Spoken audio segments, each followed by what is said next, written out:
You think they want Trump dead? I thought this was interesting. So this is Antifa out in Portland, Oregon. There's a ICE facility out there, and they've had that ICE facility under siege for months now. Every night, every day, it's the same thing. Now they're rolling out a guillotine in front of the building.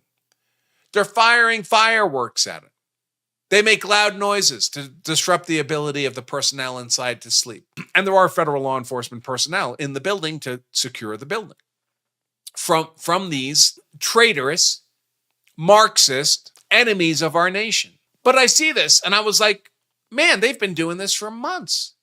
They've been doing this for months. And you'll see occasionally tear gas canisters are shot out and they all raise shields.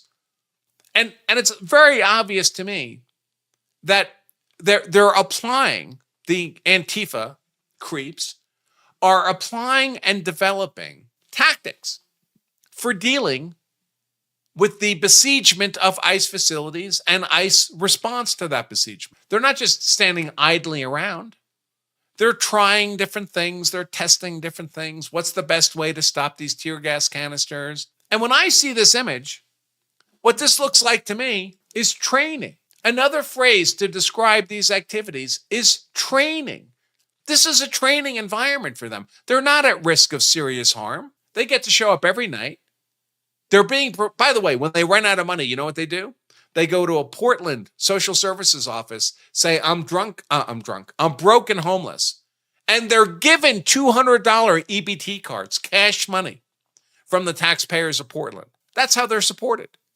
That's how they're able to be there for months and not have to go to some job someplace. But this looks to me like training. And I have to ask ourselves, why is the federal government spending so much time and effort providing a training environment to Antifa? This is not a good plan. You're going to encounter these guys again, and they're going to be better off for this training. In fact, I would suggest to you that there's a high probability that the men and women who've been in these Antifa ranks all these months, they will go on, they will be dispersed, and they will go on to become the leadership cadre of new cells of these people all over the country. They will brag about how they were there in 2025 besieging ICE. I was in the trenches for 3 months. And they will be respected by their subordinates for that experience. This is an insurgency.